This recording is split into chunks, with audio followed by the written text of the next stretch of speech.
لا حول ولا قوة إلا بالله العلي العظيم.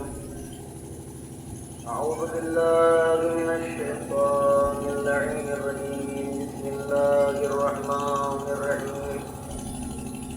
حسبنا الله ونعم الوكيل، نعم المولى ونعم النصير. رب اشرح لي صدري ويسر لي أمري واحلل عقدة من لساني يفقهوا قولي. ثم الصلاة والسلام على أفضل الأنبياء والمرسلين سيدنا مولانا أبي القاسم محمد وآل الطيبين الطاهرين المعصومين المظلومين. أما بعد فقد قال الله العظيم في كتابه الكريم. بسم الله الرحمن الرحيم.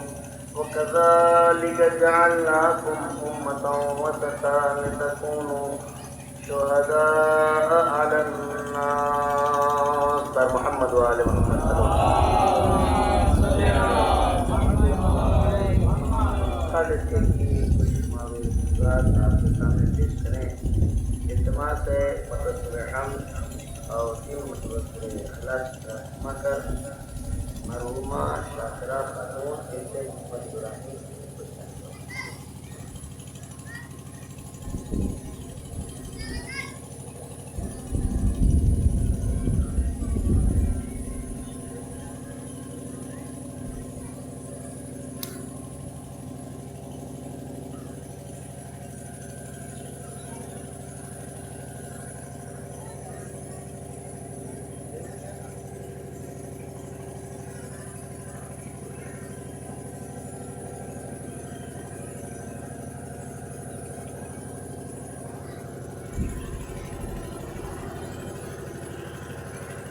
صلوات پڑھتے ہیں حضرت محمد و آل محمد.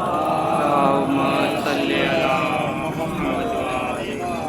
عزیزان ایمان، میرے بزرگوں، میرے بھائیوں، پروردگار عالم قرآن مجید میں اہل بیت اطہار علیہ السلام کی عظمت اور فضیلت کو بیان کرتے ہوئے ارشاد فرما رہا ہے: اے اہل بیت، ہم نے آپ کو درمیانی امت بنا کر بھیجا جن کا کام یہ ہے کہ وہ لوگوں پر گواہ بن جائیں، یا جن کا کام یہ ہے کہ وہ درمیانی امت ہیں، اور جن کا کام یہ ہے کہ وہ ہماری شریعت کو، ہمارے پیغام کو، ہمارے دین کو، ہمارے احکام کو ہم سے لے کر بندوں تک پہنچاتے رہیں، اور بندوں کی دعاؤں کو، بندوں کی فریادوں کو، بندوں کی التجا کو ہماری بارگاہ تک پہنچاتے رہیں. یعنی اللہ نے اہل بیت اطہار علیہ السلام کو امت وسط بنا کر بھیجا ہے اپنے اور اپنے بندوں کے درمیان. بیچ میں اہل بیت کو واسطہ بنایا کہ ہماری طرف سے جو فرامین نافذ ہوتے ہیں وہ آپ بندوں تک پہنچاتے رہیے، اور بندوں کی فریادوں کو، التجا کو، دعاؤں کو ہماری بارگاہ تک پہنچاتے رہیے. اب چونکہ اہل بیت اطہار علیہ السلام کو اللہ نے نور سے خلق کیا تھا، اور نور کو ہم اپنی ان گناہ گار اور ننگی آنکھوں سے نہیں دیکھ سکتے، لہذا اللہ نے اہل بیت اطہار علیہ السلام کے اس نور پر ایک بشری لباس پہنا کر ہمارے اور آپ کو درمیان میں رکھ دیا کہ ہم ان سے استفادہ حاصل کر سکیں. اگر اہل بیت جس چیز سے خلق ہوئے ہیں نور اسی نوری پیکر میں آ جاتے تو ہم تو دیکھ ہی نہیں سکتے، تو ان سے ہدایت کیسے لیتے؟ لہذا اللہ نے انہیں نور سے خلق کر کے اس لیے بھیجا تاکہ دین لینے میں بھی کوئی کوتاہی نہ ہو، دین پہنچانے میں بھی کوئی کوتاہی نہ ہو. اس صلوات پڑھیں حضرت محمد. اللہم صلی علی محمد.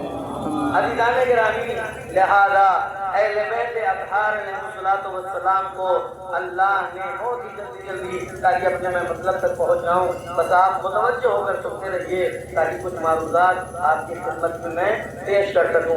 اللہ نے اہل بیت کو اگر معصوم بنا کر بھیجا ہے تو اس میں اہل بیت کی فضیلت نہیں ہے بلکہ دین کی ضرورت ہے۔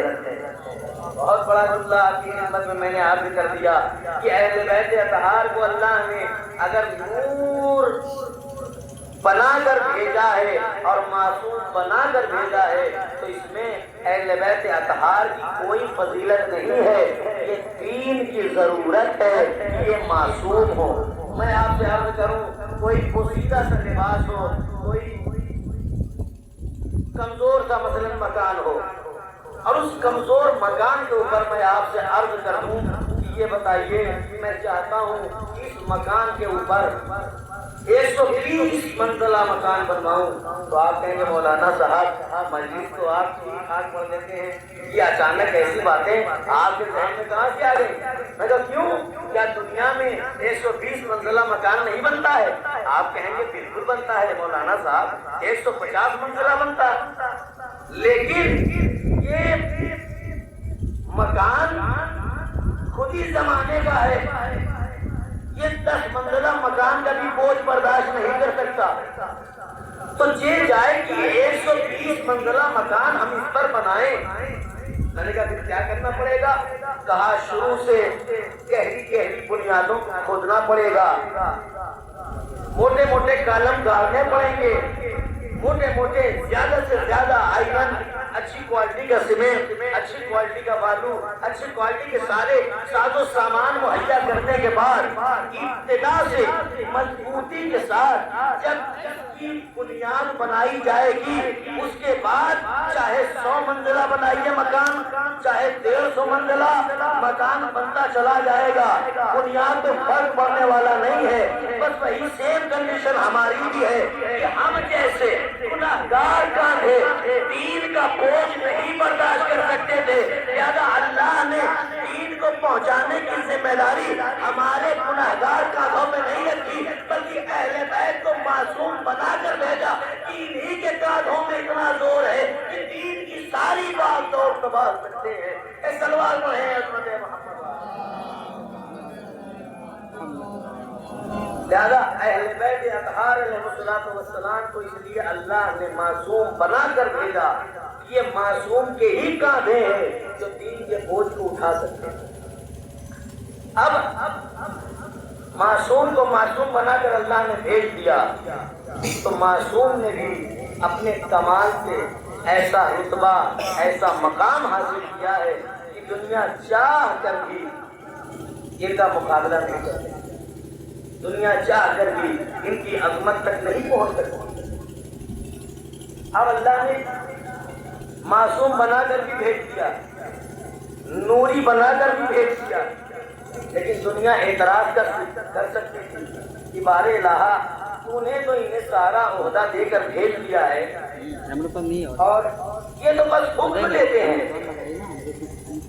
یہ تو بس حکم دیتے ہیں، سارا عہدہ تو تم نے انہیں دے کر بھیجا ہے، معصوم بنا کر بھیجا، نوری بنا کر بھیجا، افضل بنا کے بھیجا، اکمل بنا کے بھیجا، تو پھر ان میں اور ہم میں فرق کہاں رہا؟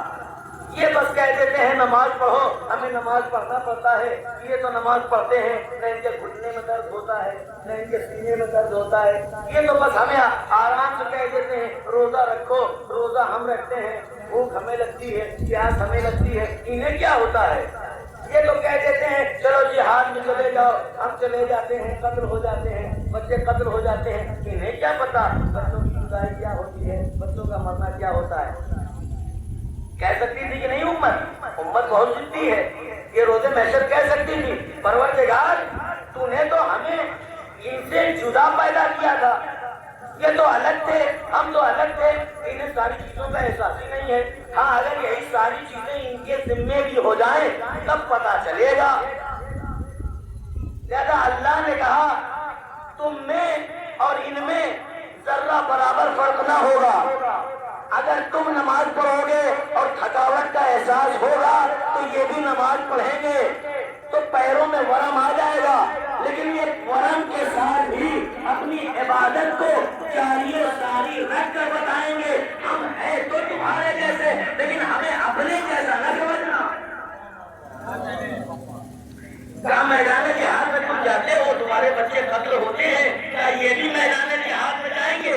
یہ بھی قتل ہوں گے، لیکن کٹی ہوئی گردن سے تلاوت کر کے بتائیں گے دیکھو ہم ہیں تو تمہارے جیسے لیکن ہمیں اپنے جیسا نہ تصور کرنا۔ تم سے بہت جدا ہے، لہذا اللہ نے کہا تمہارے جیسا ہی بشر بنا کے بھیجوں گا، لیکن ہر موقع پر یہ اپنے آپ کو تم سے اپنے آپ کو جدا تصور کر کے بتاتے رہیں گے کہ تم الگ ہو ہم الگ ہیں، ہم اپنی محنت و کمال سے اس رتبے تک پہنچیں گے اور تم چاہ کر بھی وہاں تک نہیں پہنچیں گے۔ زیادہ جانے کا اللہ نے اہل بیت کو اپنے اور بندوں کے درمیان واسطہ بنا کر بھیجا، اہل بیت کو معصوم بنا کر بھیجا، اہل بیت کو نور کا پیکر بنا کر بھیجا، اور انہوں نے اپنے کمال سے وہ رتبہ و مقام حاصل کیا۔ اور جانے کا کچھ ایسی چیزیں ہیں جو آپ کی خدمت میں آپ سے کرنا ہے اور اس کے بعد میں مسائل کی طرف چلا جاؤں گا۔ اہل بیت اطہار کے گھرانے میں سے ایک شخصیت گزری ہے جناب مسلم کی، اور انہوں نے امام حسین علیہ السلام کی فضیلت کو بیان کیا دوسرے والوں کے درمیان۔ امام حسین علیہ السلام کی کچھ فضیلتیں بیان کرنا ہے اور مسائل کی طرف جانا ہے۔ بس جب جناب مسلم علیہ السلام کوفے والوں کے درمیان کوفے والوں کے بیچ میں جہاں اپنے بھی تھے بیگانے بھی تھے دوست بھی تھے دشمن بھی تھے خطبہ دیا، اور خطبے میں امام حسین علیہ السلام کی فضیلت کو بیان کیا۔ کیا خطبہ؟ خطبے میں جو سب سے پہلا فقرہ جناب مسلم نے ادا کیا وہ یہ کہ تمام حمد ہے اس پروردگار کی جس نے محمد اور علی کو اس لیے پیدا کیا تاکہ اپنے وجود پر دلیل قائم کر سکے۔ بہت توجہ، کیا کہا؟ تمام حمد ہے اس پروردگار کی جس نے محمد کو اور علی کو اس لیے پیدا کیا تاکہ اپنے خدا ہونے پر دلیل قائم کر سکے۔ ایسی دلیل؟ کہا ان کو دیکھتے چلے جاؤ مجھ کو پہچانتے چلے جاؤ، ان کے کرم کو دیکھو میرے کرم کو پہچانو، ان کے فضل کو دیکھو میرے فضل کو پہچانو، ان کے خلق کو دیکھو میرے خلق کو پہچانو۔ ایسے ہی جناب مسلم نے اس فطرے کو ادا کیا۔ ایک فطرہ آپ کے ذہن میں آ سکتا ہے کہ جب علی نے منبر کوفہ سے یہ اعلان کرنا شروع کیا تھا کہ وہ خالق ہے میں بھی خالق ہوں، وہ رازق ہے میں مرزوق ہوں، وہ بھی خالق میں بھی خالق، وہ بھی رازق میں بھی رازق، اور خطبہ آگے بڑھاتا مولا تھا کہ میں ہی رزق دیتا ہوں، میں ہی حیات دیتا ہوں، میں ہی موت دیتا ہوں، میں ہی خلق کرتا ہوں، میں ہی رزق دیتا ہوں۔ تو جب اس خطبے کو ایک انسان نے سنا تو کھڑا ہوا، اور کھڑا ہونے کے بعد کہتا ہے یا علی آپ بھی رزق دیتے ہیں، آپ بھی حیات دیتے ہیں، آپ بھی موت دیتے ہیں، تو پھر اللہ میں اور آپ میں کیا فرق ہے؟ علی نے دانوں پر ہاتھ مار کے کہا اتنا فرق کم ہے کہ اس نے مجھ جیسے کو پیدا کیا ہے، میں نے تجھ جیسے کو پیدا کیا ہے، مجھ جیسے کو پیدا کیا، میں نے تجھ جیسے کو پیدا کیا۔ اللہ کہہ رہا ہے، مسلم کہہ رہے ہیں اللہ نے محمد کو علی کو اس لیے پیدا کیا تاکہ اپنے خدا ہونے پر دلیل قائم کر سکے۔ جیسے جیسے محمد افعال کرتے چلے جائیں گے ان کو پہچانتے چلے جاؤ خدا کی معرفت ہوتی چلی جائے گی۔ محمد کو دیکھو گے خدا کی معرفت ہوگی، علی کو دیکھو گے خدا کی معرفت ہوگی۔ کیسے انہوں نے رزق بانٹا، کیسے انہوں نے ساری چیزیں کی، ان کی زندگی کا مطالعہ کرتے چلے جاؤ خدا کی معرفت ہوتی چلی جائے گی۔ اس کے بعد امام حسین علیہ السلام کی فضیلت کی طرف جناب مسلم بڑھتے بڑھتے پہلے ان دو بھائیوں کی فضیلت کو بیان کر رہے ہیں، اس کے بعد امام حسین کی فضیلت کو بیان کرتے ہیں۔ مقدمہ بنا کر امام حسین کی فضیلت کو بیان کرنا چاہتے ہیں مسلم۔ اس کے بعد جناب مسلم کہتے ہیں اللہ نے ان دونوں بھائیوں کو پیدا کیا تاکہ اپنے خدا ہونے پر دلیل قائم کر سکے۔ اس کے بعد مسلم کہتے ہیں اللہ نے ایک کو یعنی محمد کو اپنی روح بنا کر بھیجا۔ اور توجہ، اللہ نے محمد کو یعنی ایک بھائی کو اپنی روح بنا کر بھیجا یعنی روح اللہ بنایا۔ دوسرے بھائی کو اللہ نے اپنا نفس بنا کر بھیجا یعنی نفس اللہ بنایا۔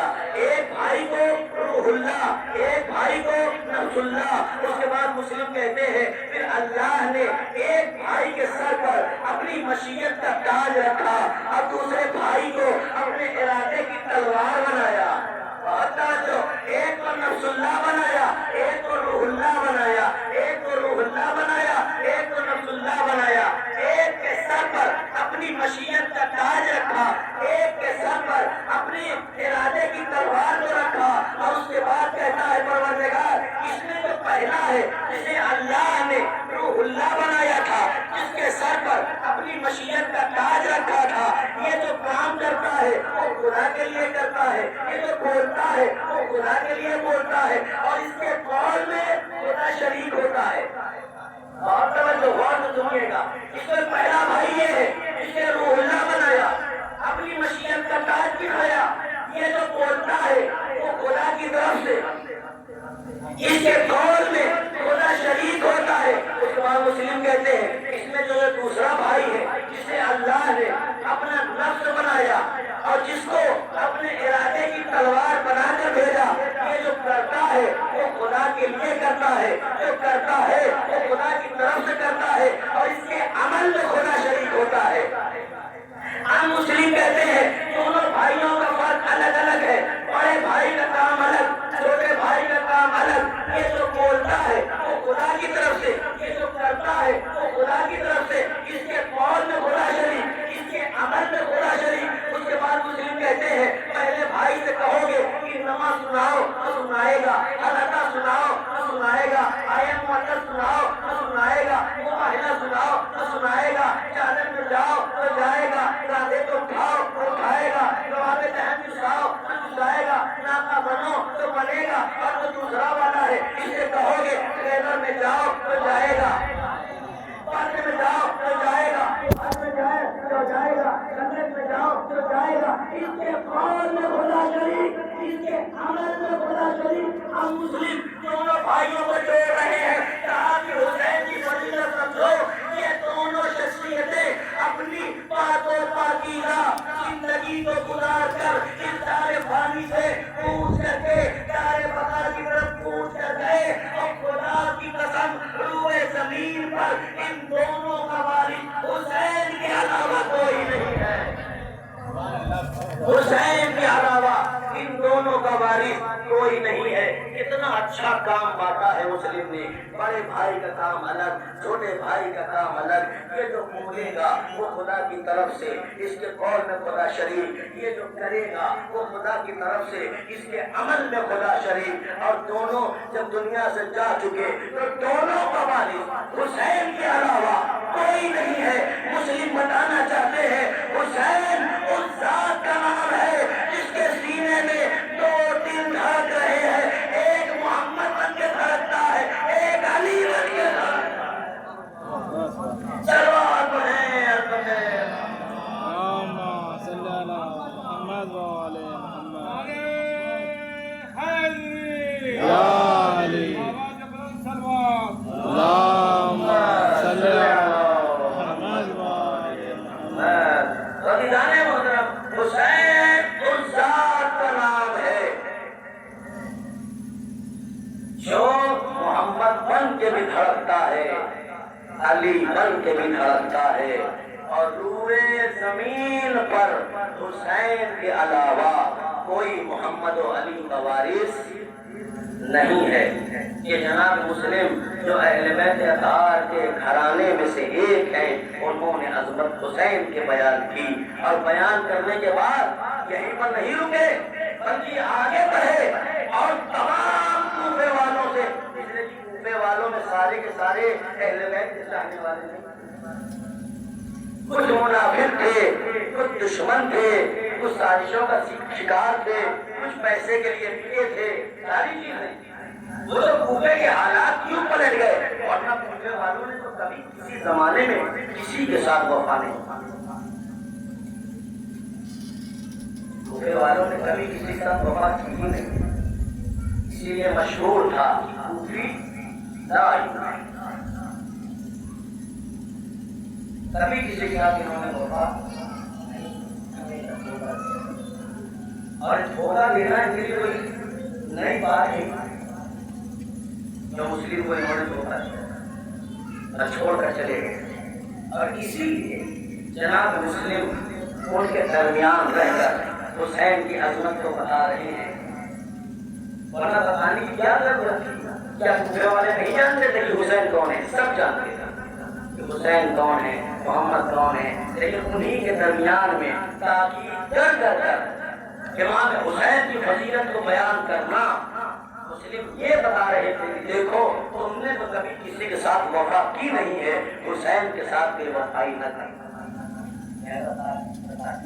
اور اس کے بعد فضیلتوں فضیلت بیان کر رہے ہیں، کہتے ہیں میرا آقا حسین ہے کوفے والوں، میرا آقا حسین مصباح الصلاۃ ہے، نماز کا چراغ ہے، میرا آقا حسین مصباح الصلاۃ، نماز کا چراغ، جب چراغ ہم جلاتے ہیں تو اجالا ہوتا ہے، روشنی ہوتی ہے، تاریکی دور ہو جاتی ہے، چراغ بجھاتے ہیں اندھیرا ہو جاتا ہے، تاریکی پھیل جاتی ہے، آپ بار بار چراغ جلائیے تو اجالا، بجھائیے اندھیرا، جلائیے اجالا، بجھائیے اندھیرا، مسلم کہہ رہے ہیں میرا آقا حسین مصباح الصلاۃ ہے، نماز کا چراغ ہے، چراغ بجھائیے گا تو بجھ ہو جائے گا، تاریکی پھیل جائے گی، جلائیے گا اجالا ہو جائے گا، اے مسلم کیا بتانا چاہتے ہو؟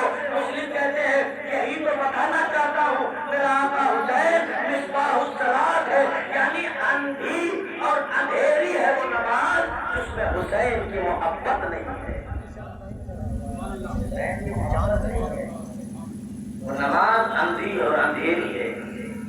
اس کے بعد آگے بڑھے، پڑھنے کے بعد کہتے ہیں میرا آقا حسین کلیم القرآن ہے، قرآن سے کلام کرنے والا، قرآن سے بات کرنے والا، بات گفتگو کب ہوتی ہے دیدار گرامی؟ جب میں آپ سے گفتگو کروں آپ سنیں، اس کے بعد آپ بولیں تو میں سنیں، اسی کو کہتے ہیں گفتگو کرنا، بات چیت کرنا، ہم کلام ہونا، میں کچھ کہوں گا آپ سنیں گے، آپ کچھ کہیں گے میں سنوں گا۔ حسین کے سلسلے میں مسلم کہتے ہیں کلیم القرآن، کلام سے قرآن، کلام مجید سے کلام کرنے والا، آپ جائیے قرآن اٹھائیے اس سے کچھ کہیے، دیکھیے آواز آتی ہے؟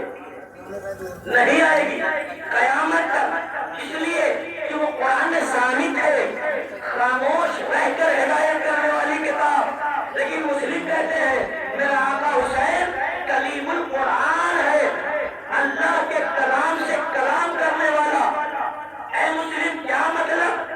کہا ایک موسیٰ کلیم اللہ بھی گزرے ہیں جو اللہ سے کلام کیا کرتے تھے، لیکن وہ اور بات ہے، قرآن سے کلام کرنا اور بات ہے۔ کیا مطلب؟ کہا حسین اس ذات کا نام ہے، اتنا بڑا فضیلت ہے، اگر چپ رہنے والی کتاب سے بھی کلام کرتا ہے تو وہ کتاب آپ سے کلام کرتی ہے، اور دونوں ایک دوسرے سے کلام کرتے ہیں، گفتگو کرتے ہیں۔ کلیم اللہ، کلیم القرآن، کیا مطلب؟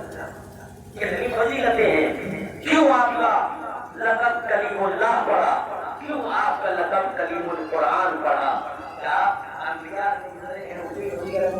اہل بیت کی فضیلتوں میں کیا ہے؟ کہا اس لیے ان کی فضیلتیں اتنی بلند ہیں کہ پروردگار عالم کی شخصیت اتنی بلند ہے کہ پروردگار عالم سے کلام ہوتا ہے، اور کس کے وسیلے سے ہوتا ہے یہ ساری باتیں الگ ہیں، لیکن قرآن اور کلام اللہ یہ دونوں چیزیں بڑی فرق ہے، اور دونوں میں فرق پایا جاتا ہے، اور یہ وقار یہ رتبہ انہوں نے اپنے زور بازو سے حاصل کیا ہے دیدار گرامی۔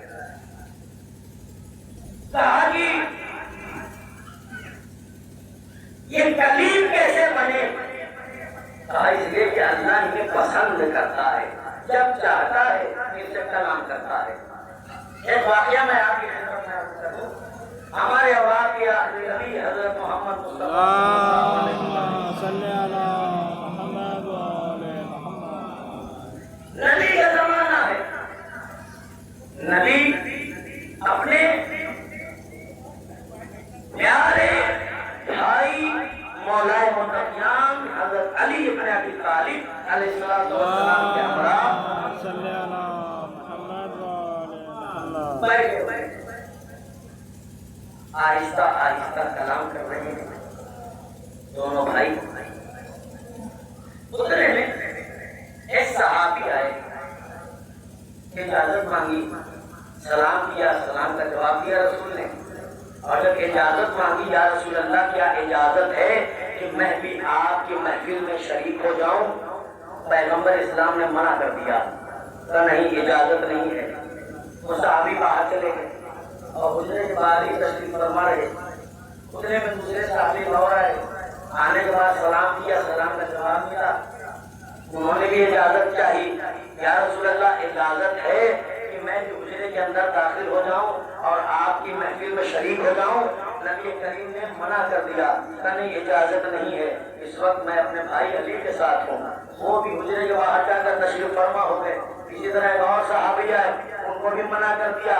اس کے بعد ایک اور صحابی آئے، چوتھے صحابی، تو جیسے ہی چوتھے صحابی آئے اور انہوں نے کہا یا رسول اللہ سلام قبول کیجئے، سلام کا جواب ملا، آیا اجازت ہے کہ آ جائیں؟ کہا بالکل اجازت ہے، آ جائیے۔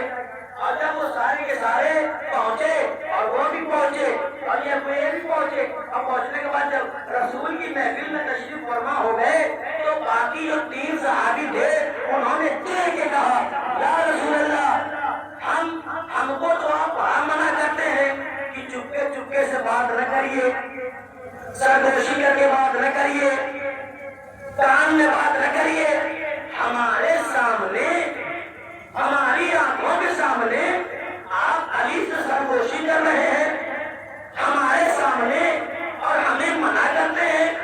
تو اللہ کے حبیب نے کیا کہا؟ جب انہوں نے چڑھ کے یہ سوال کیا تو اللہ کے حبیب نے کہا اب اس میں کیا کروں؟ میں تھوڑی سرگوشی کر رہا تھا، میرا اللہ علی سے سرگوشی کر رہا تھا، اللہ علی سے سرگوشی کر رہا تھا، اب اس میں کیا کروں؟ جیسے ہی انہوں نے کہا اللہ سرگوشی کر رہا تھا تو فوراً محمد مصطفیٰ سے پوچھا یا نبی اللہ تو کس کی زبان میں؟ تو رسول نے کہا محمد کی زبان میں، یعنی اللہ علی سے سرگوشی کر رہا تھا محمد کی زبان میں۔ بہت توجہ، محمد کی زبان میں، محمد کی زبان میں رسول نے بتا دیا دیکھو مجھ علی میں اور مجھ میں اتنا ہی فرق ہے کہ جب اللہ کو علی سے سرگوشی کرنی ہوتی ہے تو میری زبان کا وسیلہ بناتا ہے، اور جب مجھ سے بات کرنی ہوتی ہے تو علی کی زبان کا وسیلہ بناتا ہے۔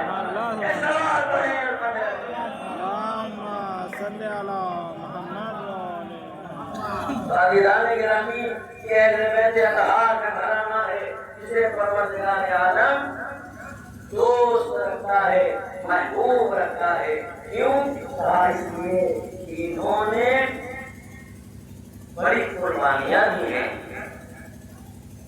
اللہ کے دین کو بچانے کے لیے، اللہ کے دین کو پھیلانے کے لیے بڑی قربانیاں دی ہیں اور اپنا بڑا بڑا دیا ہے۔ جو کہ سارے ثواب کی مجلس ہے، عزیزان گرامی، ایک ماں کی سارے ثواب کی مجلس ہے، اور ماں کی سارے ثواب میں حسین کا ذکر ہو اور جناب سیدہ کا ذکر ہو، تو ہمارے جو مرحوم یا مرحومہ دنیا سے جاتے ہیں اس سے بڑا ذات راہ ان کے لیے کچھ نہیں ہے کہ حسین کے مسائل مجلس میں بیان کیے جائیں۔ ارباب اللہ چونکہ انتقال ایسے روز ہوا ہے کہ آدمی حسین کا غم منائے کہ ماں کا غم منائے۔ بچوں نے اپنی ماں کا غم تھا تو حسین کا غم منایا ہے. اب اس کا کیا جواب دیا جائے؟ ہم جواب دیں گے یا شہزادی جواب دے گی؟ وہ واقعہ آپ نے سنا ہوگا، بڑا مشہور و معروف واقعہ ہے. یہ خاتون تھی، نابینا تھی، ایک ہی اس کی بچی تھی، اور بچی بیاہ کر اپنے گھر چلی گئی. ماں نابینا بھی ہے، اپنے گھر میں ہے. جب بچی ہوتی تھی تو اس کے ساتھ مل کر فرشیدہ بچھاتی تھی اور 10 روز حسین کا ماتم کرتی تھی. اب بچی چلی گئی اپنے گھر، ماں نابینا بھی ہے، اکیلی بھی ہے، یہ کو تنہا بھی ہے. اب حسین کا فرش بچھائے کہ وہ در و دیوار تلاش کرے، کیا کرے؟ اس نے دل میں یہ ارادہ کیا، یہ دعا مانگی، اے پروردگار، اے شہزادی، ہر سال میرے بچے حسین کا غم مناتی تھی، ہر سال، لیکن بیٹی اپنے گھر چلی گئی. اے شہزادی، کوئی تو ذریعہ بنا دیجیے کہ میں آپ کے بیٹے حسین کا فرشیدہ بچھا سکوں. تاریخ کہتی ہے اسی وقت ایک مسافرہ آئی، جب الباب کیا اور جب دروازہ کھولا گیا تو اس مسافرہ نے کہا کہ میں مسافرہ ہوں، مجھے راستہ نہیں معلوم، کیا میں آپ کے گھر رک سکتی ہوں؟ اس نے کہا کیوں نہیں رک سکتی، مجھے تو ایک خاتون کی ضرورت بھی ہے تاکہ میں 10 روز اپنے مولا اور آقا حسین کا فرش عزا بچھا سکا. تاریخ کہتی ہے وہ مومنہ جو آئی تھی، جو کہہ رہی تھی میں مسافرہ ہوں، میں مسافر ہوں، اور گھر میں رک گئی. اس خاتون، نابینا خاتون نے اس کا نام تک نہیں پوچھا کہ تمہارا نام کہاں ہے، کیا ہے، تم کہاں کا ارادہ رکھتی ہو جانے کا. دونوں نے مل کے امام حسین کا فرش بچھایا. 10 روز امام حسین کا ماتم مل کر کیا. جب 10ویں روز اس مسافرہ خاتون نے کہا اب مجھے جانا ہے، اب مجھے جانے کی اجازت دو. تاریخ کہتی ہے اس نابینا خاتون نے کہا اے بی بی، اے محترمہ، ذرا رک جاؤ، ذرا رک جاؤ. دیکھیے گا ایک ایک جملے پہ آپ غور کیجیے گا، کیونکہ ایام عذاب بھی چل رہا ہے. ایک ماں کی سارے جواب کی مجلس بھی ہے، بچوں نے کھل کے نہیں رویا ہوگا، اس لیے کہ حسین کے غم کے آگے سارا غم پھیکا ہے. علیزان گرامی، تاریخ کہتی ہے ایک بچے جو نابینا خاتون تھی، اس کا ایک بچہ تھا جو بہت پہلے فوت کر گیا تھا، اور ایک بچی تھی وہ اپنے گھر چلی گئی، اکیلی ہے. جب 10واں دن ماتم ہو چکا، اب وہ خاتون کہتی ہے اب مجھے اپنے سفر کو جاری رکھنے دو، میں جانا چاہتی ہوں. اس نابینا خاتون نے کہا کہ اے بیٹی ذرا رک جاؤ، ذرا ٹھہر جاؤ. اور ایک چھوٹی سی رومال میں پوٹلی بنا کے وہ آئی، اور 10 دن کا تبرک. اس نے کہا کہ بیوی یہ تمہارا بھی تبرک ہے اور اس میں میں نے اپنا بھی تبرک ڈال دیا ہے. خلوص دیکھیے، غربت ہے لیکن پھر بھی دل چھوٹا نہیں ہے. اپنا بھی تبرک ڈال دیا اور ڈالنے کے بعد کہا اے خاتون یہ حسین کا تبرک ہے، اسے اپنے ساتھ لیتے جاؤ. تاریخ کے جملے ہیں کہ مسافرہ خاتون نے کہا کہ کوئی مسافرہ نہیں تھی بلکہ خود حسین کی ماں فاطمہ تھی، جو ایک خاتون کے ہاں اپنے بیٹے کا فرش عزا بچھانے کے لیے گئی. یعنی کبھی ہم اپنی تنہائی میں نہ روئیں کہ ہم اکیلے ہیں جو کوئی آئے گا کہ نہ آئے گا. یہ یقین جانیے فاطمہ آتی ہے اور اس زمانے میں آئی، پوٹلی دینے کے بعد کیا کہا اے میرے لال حسین، تیری ماں کو تیری مجلس کا اجر مل گیا.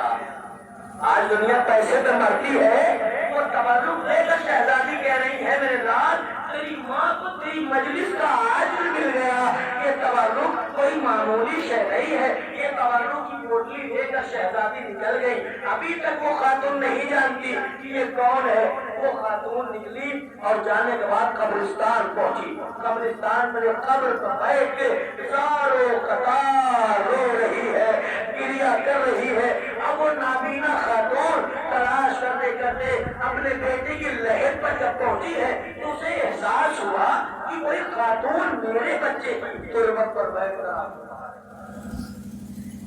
میرے بیٹے کی تربت پر بیٹھ کے آنسو بہا رہی ہے. تو اس نابینا خاتون نے کہا اے بی بی یہ تو میرے بچے کی تربت ہے، تم اپنے بچے کی تربت پر جاؤ. اس نے کہا نہیں یہ میرے بچے کی تربت ہے، یہ میرے بچے کی تربت ہے. تو خاتون نے کہا نہیں بی بی یہ میرے بچے کی تربت ہے. مسافرہ خاتون نے کہا نہیں بی بی یہ میرے بچے کی تربت ہے۔ شہزادی کیا کہنا چاہتی ہے؟ ہم اور آپ حسین پر روتے ہیں، شہزادی ہمارے بچوں پر روتی ہے۔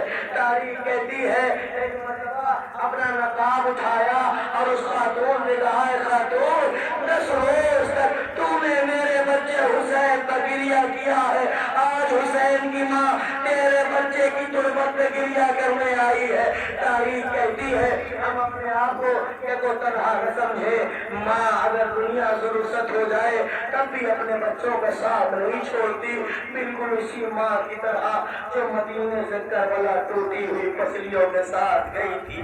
جب تاریخ کہتی ہے حسین کے سر میں جدائی ہونے لگی، سب نے اس منظر کو دیکھنے سے انکار کر دیا، لیکن فاطمہ نے گود میں پڑھ کر حسین کے سر کو لے لیا۔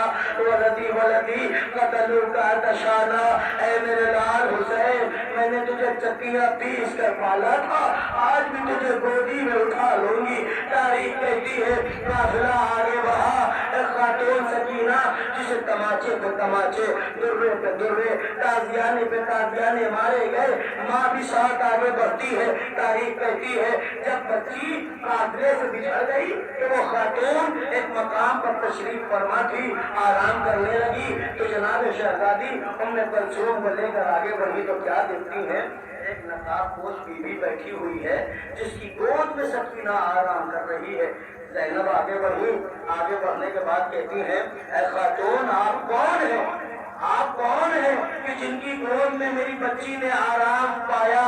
تاریخ کہتی ہے زینب نے کہا اے خاتون اپنا نام بتائیے تاکہ روز محشر میں اپنی ماں فاطمہ سے آپ کی شفاعت کرواؤں گی۔ تاریخ کہتی ہے جیسے ہی زینب کے منہ سے یہ جملہ نکلا فاطمہ نے نقاب الٹ دیا، اے فاطمہ پہچانا نہیں، میں ہی تیری ماں فاطمہ ہوں، تو کس سے میری شفاعت کروائے گی؟ پر تاریخ کہتی ہے زینب آگے بڑھی، باہوں میں باہیں ڈال دی، اے مادر گرامی ہمارے اوپر بڑے مصائب آئے گئے، اے مادر گرامی میرے ماجائے کو مار دیا گیا، عجب نہیں فاطمہ کہیں گی اے زینب تو 70 قدم کے فاصلے سے دیکھ رہی تھی، ارے سر حسین میری گود میں تھا، شمر کا کند کنجر چل رہا تھا، ماں فریاد و بھگا کر رہی تھی، اے شمر بڑی محنتوں سے پالا ہے،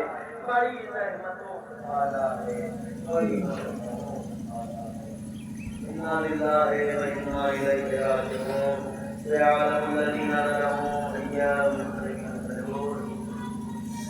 پروردگار جو واسطہ ہے محمد وال محمد کا ہماری اس عبادت کو قبول فرما، پروردگار جو واسطہ ہے محمد وال محمد کا حاضرین مجلس کی نیک حاجات کو پورا فرما، پروردگار جو واسطہ ہے محمد وال محمد کا جن مرحومہ کے لیے مجلس کا انعقاد کیا گیا ہے انہیں جوار معصومین میں جگہ عنایت فرما، انہیں جوار معصومین میں جگہ عنایت فرما، ان کے درجات کو بلند فرما، پروردگار جو واسطہ ہے محمد وال محمد کا محبان اہل بیت جہاں جہاں ہے ان کی جان مال عزت و آبرو کی حفاظت فرما، پروردگار جو واسطہ ہے محمد وال محمد کا ہمارے امام کے ظہور میں تعجیل فرما، ہم سب کو امام کے ناصروں دستگار میں شمار فرما، ربنا تقبل منا انک انت السمیع العلیم۔ اور اس طرح سے سورہ حمد اور سورہ اخلاص کی تلاوت فرما کر مرحومہ شاکرہ خاتون ان کے محمد ابراہیم اور کو اس طرح ثواب کرتے ہیں۔